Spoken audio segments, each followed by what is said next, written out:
आत्मा, सच्ची डरावनी कहानियाँ।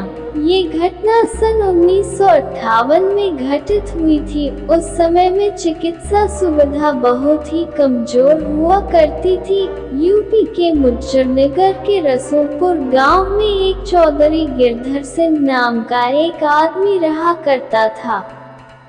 उसके एक 3 साल का बच्चा था। उसे चेचक हो गया और काफी इलाज करने के बाद भी वो जिंदा नहीं बच सका। रात में उसकी मौत होने से सुबह उसके अंतिम संस्कार करने का निर्णय किया। उसी रात को मुजफ्फरनगर के एक दूसरे गांव में शोभाराम नाम के एक आदमी की बैलगाड़ी के पहिए के नीचे आ जाने से मौत हो गई। उसको अस्पताल ले जाते वक्त रास्ते में ही उसकी मौत हो गई। मृतक के घर वालों ने उसका दाह संस्कार कर दिया। दूसरी तरफ जब रसूलपुर में उस मृत बच्चे को दफन करने के लिए जंगल जाने लगे, अचानक रास्ते में उसके शरीर में हलचल हुई और वो उठकर खड़ा हो गया। लोग ये देखकर दंग रह गए, लेकिन बाद में उसको जिंदा देखकर सभी खुश हो गए। लेकिन लोगों को ये पता नहीं था कि उस बच्चे के शरीर को किसी और की आत्मा ने जकड़ रखा था।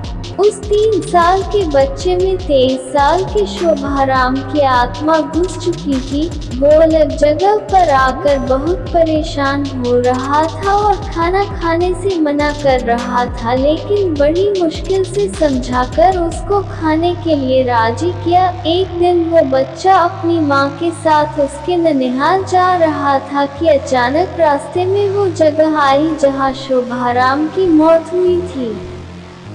उस बच्चे ने इशारा करके बताया कि ये रास्ता उसके गांव की ओर जाता है। उसकी माँ उसकी बातों को अनसुना कर उसके ननिहाल चली गई। उसके ननिहाल में आत्माराम के गांव का एक आदमी जगन्नाथ किसी काम से आया। आत्माराम की आत्मा ने उसको पहचान कर उसे आवाज लगाई। जगन्नाथ को बच्चे के मुंह से अपना नाम सुनकर अचंभा हुआ। जगन्नाथ के पूछने पर उस बच्चे ने उसका पूरा इतिहास बता दिया और बोला कि मेरी मौत से पहले ही तुम लोगों ने मुझे जला दिया। और इस बच्चे के खाली शरीर को देखकर इसमें रहने लग गया। जब जगन्नाथ ने ये बात अपने गांव में बताई तो उसके पूरे परिवार के आत्माराम से मिलने चल दिए।